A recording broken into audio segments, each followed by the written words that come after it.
Hello guys, welcome to today's video. आज हम फिफिनी का लो प्रोफाइल बूम आर्म जो है उसकी अनबॉक्सिंग करने वाले हैं। लेकिन उससे पहले मैं आपको दो और माइक स्टैंड्स के बारे में बताना चाहूँगा जो ऑलरेडी मेरे पास हैं। ये मेरा सबसे पहला माइक स्टैंड है। ये पॉडकास्ट में आपने यूजुअली देखा होगा, काफ़ी लोग यूज़ करते थे। अभी धीरे धीरे लोग इसका यूजेज कम करते जा रहे हैं। इसके मल्टीपल रीजन हैं। सबसे पहले क्या है कि इसको कैरी करना थोड़ा सा डिफिकल्ट होता है। ऑल्दो ये फोल्ड हो जाता है, अंदर चला जाता है पूरा, बट जगह थोड़ी सी ज़्यादा घेरता है। उसके बाद इसमें ना मल्टीपल जॉइंट्स होते हैं जो टाइम के साथ साथ धीरे धीरे लूज़ होने लग जाते हैं। तो इसके चलते क्या होता है ना, अब जैसे मेरा पुराना माइक स्टैंड है तो मैं आपको दिखा देता हूँ। अब इसका जो जॉइंट है ये लूज़ हो चुका है। ऑल्दो ये टाइट हो जाता है, बट अगेन पॉडकास्ट के बीच में या वीडियो के बीच में कई बार दोबारा हमें प्रॉब्लम फेस करनी पड़ जाती है। उसके बाद इसमें एक पतली रॉड निकलती है। माइक का अगर आपका जो वेट है अगर वो थोड़ा भी ज़्यादा हुआ तो ये आगे की तरफ बेंड करने लग जाता है। तो फिर आपको यहाँ से फिर आपको दोबारा कसना पड़ता है, टाइट करना पड़ता है। अगेन बहुत सारी प्रॉब्लम्स इसमें फेस करने को मिल सकती हैं। उसके बाद जो सेकेंड ऑल्टरनेट है जिस पे मैं आया, इसको हम बूम आर्म भी बोलते हैं। ये बूम आर्म आजकल काफ़ी फेमस है। बस इसमें एक ड्रॉबैक ये है कि अगर आपके पास टेबल का एक्सेस नहीं है तो आप इसको यूज़ नहीं कर सकते। यहाँ पे क्या है कि ये टेबल में इसमें ऐसे नीचे कुछ सिस्टम दिया रहता है, इसको आप घुमाते रहोगे तो ये टेबल पे टाइट हो जाता है। तो टेबल आप पतला हो मोटा हो उससे फ़र्क नहीं पड़ता, किसी भी टेबल पे इजीली एडजस्ट हो जाता है। हाँ, ग्लास के सरफेस पे मैं सजेस्ट नहीं करूँगा कि आप ऐसे किसी स्टैंड को एडजस्ट करो। लेकिन उसके बाद इसमें भी एक सेम प्रॉब्लम आती है कि मूविंग पार्ट्स इसमें भी ज़्यादा हैं। ऑल्दो हमें एडजस्टमेंट नहीं करना पड़ता, ये ईजिली पैक भी हो जाता है। लेकिन क्या है कि जब स्पीकर बोल रहा होता है तो ये चीज़, अगर हम कोई टॉकिंग हेड वीडियो कर रहे हैं या अगर हम कोई पॉडकास्ट कर रहे हैं, तो जो आगे का आपको ये रॉड दिख रही है ये आपके बॉडी के सामने आने लग जाती है। तो ये चीज़ ना हो, इसके लिए आजकल लो प्रोफाइल स्टैंड्स आ गए हैं, जैसे कि आपका फिफिनी का BM88 है। प्राइस के बारे में मैं आपको थोड़ा सा बता देता हूँ। ये जो स्टैंड आपका है, ये आप देख रहे हो, ये लगभग आपको रेंज करेगा 1500 से लेकर 4000 तक आपको मिल जाएगा। जो मैंने आपको सबसे पहले स्टैंड दिखाया था, ये वाला जो स्टैंड है, जो प्रॉपर एक माइक स्टैंड आता है, जो स्टेज स्टैंड भी बोलते हैं इसको, ये भी आपको 1500 से स्टार्ट हो जाता है, फिर 4-5 हज़ार तक इसकी भी रेंज आती है। फिर आ जाते हैं हमारे जो प्रीमियम जो स्टैंड, लो प्रोफाइल जिसको बोलते हैं, इसकी शुरुआत ही लगभग आपकी 3000 से होती है। उसके बाद ये जाता है करीबन, अगर आप रोड का परचेज़ करोगे तो 17 से 18 हज़ार तक आपको पड़ने वाला है। एग्जैक्ट रेट से मुझे पता नहीं है, तो अभी मैं वीडियो में आपके बीच में डाल दूंगा, आप वहाँ पे देख पाओगे। अब इसमें मिक्स्ड रिव्यूज़ थे। मैंने जब अमेज़ॉन पे इसको ऑर्डर किया, मैंने अभी तक ओपन तो किया नहीं है, मैंने यूज़ भी नहीं किया है, तो मुझे अभी नहीं पता है कि ये कैसा इसका एक्सपीरियंस मेरा पर्सनली होने वाला है। वहाँ पर कुछ यूज़र्स ने स्टेट किया कि ये जो मेरा माइक है श्योर का MV7, ये मेरा डायनामिक माइक है जो मैं इस पर लगाने वाला हूँ।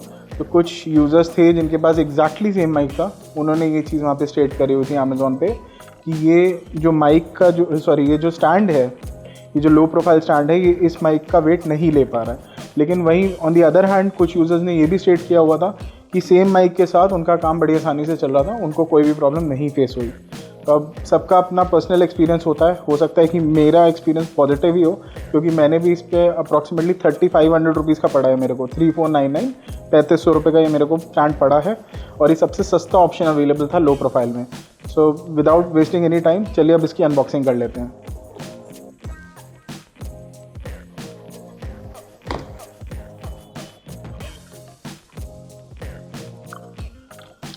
सबसे पहले एक आपको बुकलेट मिल जाएगी जिसमें डिटेल्स दिए हैं कि इसको लगाना कैसे है। इस पे बाद में आते हैं। पैकेजिंग की क्वालिटी अच्छी है। इवन जो पार्ट्स हैं, ये जो इसका पार्ट है जो सबसे पहले मेरे हाथ में आया, this is also very heavy. ये आपका टेबल पे प्लेस होता है। उसके बाद आई गेस इसके ऊपर आपका माइक लगेगा, ये वो है। और हमारा थर्ड और लास्ट जो आर्म है, हमारा जो लो प्रोफाइल आर्म है, वो ये है। इसके बाद आई गेस पैकेट में कुछ भी नहीं है, पैकेजिंग में कुछ भी नहीं है। हाँ, बॉक्स खाली हो गया। सिर्फ ये 3 चीज़ें हमें मिलती हैं। हाँ, साथ में एक ये आपको एलन कीज भी हैं, 2 अलग अलग साइज़ की, ये भी आपको साथ में मिलती है। अब हम अपने स्टैंड को प्लेस करके देख लेते हैं। जो ये मेरे सामने टेबल है, हम इसी पे प्लेस करके देख लेते हैं। सो फिफिनी की जो ब्रांडिंग है वो आई गेस ऐसे ही आएगी, टॉप यही आएगा। रोटेट करने के लिए यहाँ पे एक बहुत बढ़िया लीवर दिया हुआ है। जो मेरा पुराना वाला स्टैंड है जो FDUs का है, जो बूम आर्म है, इसमें ये ऐसे कुछ सर्कुलर है, पतला सा ये दिया हुआ है, बट यहाँ पे एक प्रॉपर लीवर दिया हुआ है। पहले इसको लूज़ कर लेते हैं। अच्छा, एक चीज़ और है, अब अगर मैं इसको इस साइड लगाता हूँ तो मुझे इसके ऑपोजिट साइड बैठना होगा, टेबल के ऑपोजिट साइड बैठना होगा, क्योंकि ये लो प्रोफाइल है। मतलब इस साइड भी बैठ सकते हैं, बट प्रेफरेंस यही होती है कि ये टेबल के दूसरे साइड पे लगाया जाए। तो अभी मैं इधर लगा के दिखा देता हूँ, फिर मैं उधर बैठ के भी आपको दिखा दूंगा, इधर भी बैठ के दिखा दूंगा कि क्या चीज़ मैं बोल रहा हूँ, तो थोड़ा आपको और ज़्यादा क्लियर हो जाएगा। इसको टाइट कर लेते पहले।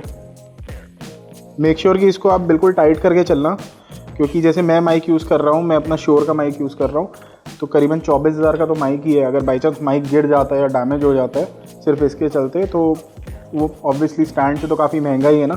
तो इसको बिल्कुल टाइट करके चलना ताकि आपका माइक गलती से भी गिरे ना। अब इसका टेबल होल्डर टाइट हो चुका है, उसके बाद आई गेस हमारा जो आर्म है उसको हम इसमें प्लेस करेंगे। ये कुछ इस तरह से बहुत ईजिली क्लिप हो गया। अब यहाँ पे छोटी अलंकी लगेगी ऑब्वियसली, तो इसको फंसा के अब मैं यहाँ पे टाइट कर दूँगा। पहला स्टेप तो हमारा कंप्लीट हो गया, दूसरा भी कंप्लीट हो गया। टेबल होल्डर लग गया हमारा, उसके ऊपर हमारा आर्म लग गया। अब थर्ड स्टेप आता है जो माइक को होल्ड करेगा, इसको हमें आर्म के ऊपर लगाना है, उसके बाद हम अपना माइक लगाएंगे। अब इसमें जो ऊपर चूड़ी दी हुई है, ये अलग अलग साइजेस होते हैं, तो हर एक माइक में ना एक अलग साइज़ आएगा, जो स्क्रू का साइज़ आएगा। तो जो 3 कॉमन जो वेरिएंट्स चलते हैं माइक में, जो साइजेस लगते हैं, वो तीनों आपको मिलते हैं यहाँ पे। तो मेरे ख्याल से जो टॉप वाला है ये मेरे श्योर के माइक पे जाएगा। अनस्क्रू कर लेंगे ताकि इसका बॉटम लूज़ हो जाए। सो जब ये लूज़ हो जाएगा, ये जो है इसके ऊपर हम इसको बिठाने की कोशिश करेंगे। पैकेज बैठ गया, अब टाइट करना स्टार्ट करेंगे। तो इसको अगर मुझे मूव करना है तो मैं इसी को मूव करूँगा, अगर मुझे इसे उतारना भी होगा तो मैं इसी को लूज़ करूँगा। ठीक है, अब हम अपना माइक लगा के देख लेते हैं। सो ये मेरा माइक है श्योर का MV7। अब ये मेरा जो माइक है इसमें XLR भी है, रियल टाइम मॉनिटरिंग भी अवेलेबल है हेडफोन्स के साथ, और आप USB से इसको डायरेक्टली अपने लैपटॉप से या अपने iPad से कनेक्ट करके आप यूज़ कर सकते हो। तो आजकल क्रियो के भी माइक्स आ गए हैं, वो तो अब 4-4.5 हज़ार में ही अवेलेबल हो जाते हैं। वो सारी फंक्शनैलिटी आपको क्रियो के उन माइक्स में भी मिल जाती है। हाँ, अगर ऑडियो की बात करें तो जितने टाइम से मैं वीडियोस बना रहा हूँ, जितना मेरे को समझ में आ रहा है कि अगर आप स्टार्टिंग कर रहे हो, अपना चैनल नया बनाया है आपने, और या अगर आप पॉडकास्ट भी कर रहे हो, तो अगर आप मल्टीपल माइक्स आपको परचेज़ करने हैं तो आपको इतना महंगा माइक लेने की ज़रूरत नहीं है। आप सिंपल एक जैसे एवड्यूस है, ये आपको 2,500 से 3,000 का पड़ जाता है, या अगर क्रियो का माइक है वो भी आपको लगभग इतने का ही पड़ेगा। हाँ, बस एक चीज़ आपको ध्यान रखनी है कि जैसे इसमें सिर्फ XLR इनपुट अवेलेबल है, XLR का ऑप्शन अवेलेबल है, आप इसको USB से नहीं कनेक्ट कर सकते। इसके लिए फिर आपको एक सेपरेटली साउंड कार्ड की ज़रूरत पड़ती है। लेकिन अगर आपके माइक में USB का ऑप्शन अवेलेबल है, जैसे कि आजकल जो नए माइक्स आ रहे हैं क्रियो के या एवड्यूस के भी जो नए माइक्स आ रहे हैं, उसमें आपको USB का ऑप्शन पहले से ही मिल जाता है। तो वहाँ पे आपको कोई भी साउंड कार्ड खरीदने की ज़रूरत नहीं पड़ेगी, क्योंकि साउंड कार्ड अगर आप खरीदने जाओगे 2 इनपुट 2 आउटपुट के साथ, तो वो भी अप्रॉक्सीमेटली आपको 4 से 5 हज़ार का ही पड़ने वाला है। अगर आप स्टार्टिंग कर रहे हो तो USB सपोर्ट के साथ जो माइक आ रहे हैं आप उनको परचेज़ करो। अब वापस आते हैं, अब हम अपने माइक को इसमें लगा के देख लेते हैं। जो सबसे चौड़ी वाली जो चूड़ी थी जो टॉप पे है, इसमें अब हम अपने माइक को प्लेस कर लेते हैं। माइक इतना ही जा रहा है, तो ये थोड़ा सा गैप यहाँ पे आ रहा है। अब हम इसकी एक बार एडजस्टमेंट देख लेते हैं। अच्छा, ये बड़ी वाली अलंकी का यूज़ तब आएगा जब आप ये जो आर्म है, ये जो 90 डिग्री पे अभी आपको दिख रहा है, इसको जब आपको लूज़ टाइट करना होगा, ये बड़ी वाली अलंकी का यूज़ आपका तब आएगा। सो लेट्स से मैंने इसको यहाँ पे रखना है, तो मैं इसको इधर होल्ड करके टाइट कर लूँगा। थोड़ा टाइट कर लिया, अब ये यहाँ पे स्टिफ हो गया। बहुत सिंपल था, मुझे मुश्किल से 2 ही मिनट लगे इसको असेंबल करने में। ज़्यादा कुछ है नहीं, 3 ही पार्ट्स हैं, 2 अलंकी हैं, इतने में ही आपका काम हो जाता है। अच्छा, ब्रांडिंग एक चीज़ और है, रोड अपनी ब्रांडिंग देता है अपने बूम आर्म्स पे या अपने लो प्रोफाइल आर्म्स में। बाकी भी जितने ब्रांड्स हैं वो अपनी यहाँ पे ब्रांडिंग आपको देते हैं। पर्सनली मेरे को वो चीज़ नहीं पसंद है। यहाँ पे मुझे यही चीज़ अच्छी लगी कि इन्होंने कहीं पे भी अपनी ब्रांडिंग नहीं दे रखी। ब्रांडिंग सिर्फ एक जगह है, यहाँ से इसको जहाँ से टाइट करोगे सिर्फ यहीं पे आपको फिफिनी की ब्रांडिंग मिलती है। इसके अलावा ये टेबल होल्डर है, यहाँ पे आपको फिफिनी की ब्रांडिंग मिलेगी, जो कि ऑब्वियसली नहीं दिखने वाली है। 3,500 रुपये के हिसाब से ये मोर देन सफिशेंट है। जो मेरा पुराना वाला बूम आर्म है, इसमें एक प्रॉब्लम ये भी है कि केबल मैनेजमेंट के लिए एक बहुत इंपॉर्टेंट पॉइंट था, मेरे से रह गया। केबल मैनेजमेंट के लिए आप जैसे देख पा रहे होगे हमने ऐसे वेलक्रो स्ट्रैप्स लगा रखे हैं ताकि केबल इसकी सफाई से लग जाए। अब इस स्टैंड में एक बहुत बढ़िया चीज़ आती है, केबल नीटली लग जाए उसके लिए इन्होंने क्या दिया हुआ है, क्योंकि मैंने टाइट कर दिया, एक बार मैं दोबारा लूज़ करके आपको दिखा देता हूँ। तो पहले मैं इसको लूज़ कर लेता हूँ। यहाँ पे ये इन्होंने केबल ट्रेज अंदर की तरफ दे दी हैं। ये जो केबल ट्रे मैनेजमेंट सिस्टम दिया हुआ है मैं काफ़ी देर से ट्राई कर रहा था क्योंकि डायरेक्शन ऊपर की तरफ दिया हुआ है, तो बुकलेट कई बार बहुत काम आ जाती है, बुकलेट यूज़ करनी चाहिए। अब यहाँ पे क्लियरली मेंशन्ड है कि जो आपको स्लाइड करना है, ये जो ऊपर की तरफ आपको डायरेक्शन दे रहा है इसकी तरफ नहीं स्लाइड करना है। ज़्यादा अगर जान लगाओगे, जोर करोगे तो टूट जाएगा, क्योंकि ये जो पार्ट है ये प्लास्टिक का बना है, ऊपर मेटल है लेकिन ये सिर्फ जो ट्रे है ये प्लास्टिक की बनी है। तो लिखा हुआ है कि जो ऊपर का डायरेक्शन जो बना हुआ है उसके ऑपोजिट साइड पे हमको इसको स्लाइड करना है। तो अब मैं इसको नीचे की तरफ स्लाइड करूँगा तो ये कुछ इस तरीके से खुल जाता है। अब यहाँ पे मेरी केबल अंदर चली जाएगी नीटली। सेम चीज़ मेरा नीचे की तरफ इसमें भी दी हुई है। ये हटाने के बाद, केबल लगाने के बाद फिर इसको टेबल पे प्लेस करेंगे तो ये नीटली लग के आ जाएगा। ये चीज़ याद रखनी है कि अगर ये डायरेक्शन जो ऊपर का दिया हुआ है इसके ऑपोजिट डायरेक्शन पे स्लाइड करेंगे तो खुलेगा।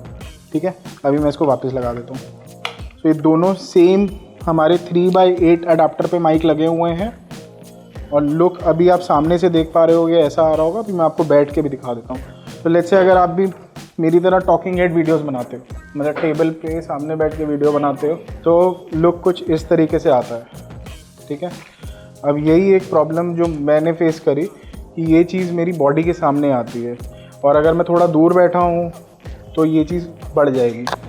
आप देख पा रहे होगे, तो ये पूरा कवर करने लग जाता है एरिया, तो मैं हाथों का मूवमेंट भी ईजिली नहीं कर पाता हूँ।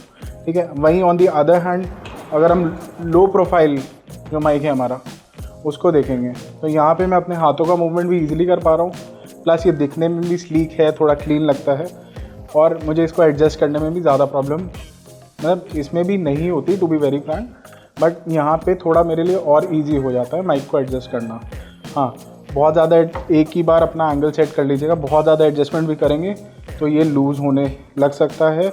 हो सकता है आपके इंटरनल पार्ट्स भी ख़राब हो जाए ऑब्वियसली, क्योंकि ये एक सस्ता ऑल्टरनेट है, ये 3500 रुपये का है। महंगे ऑप्शंस में जाते हो रोड वगैरह तो वहाँ पे ये प्रॉब्लम नहीं फेस होगी। ऑब्वियसली मैंने कभी यूज़ नहीं किया बट जितना मुझे लगता है कि उनके अटैचमेंट की क्वालिटी इससे बेटर होती होगी। तो मैंने आपको यहाँ से बैठ के दिखा दिया कि कैसा लुक आएगा।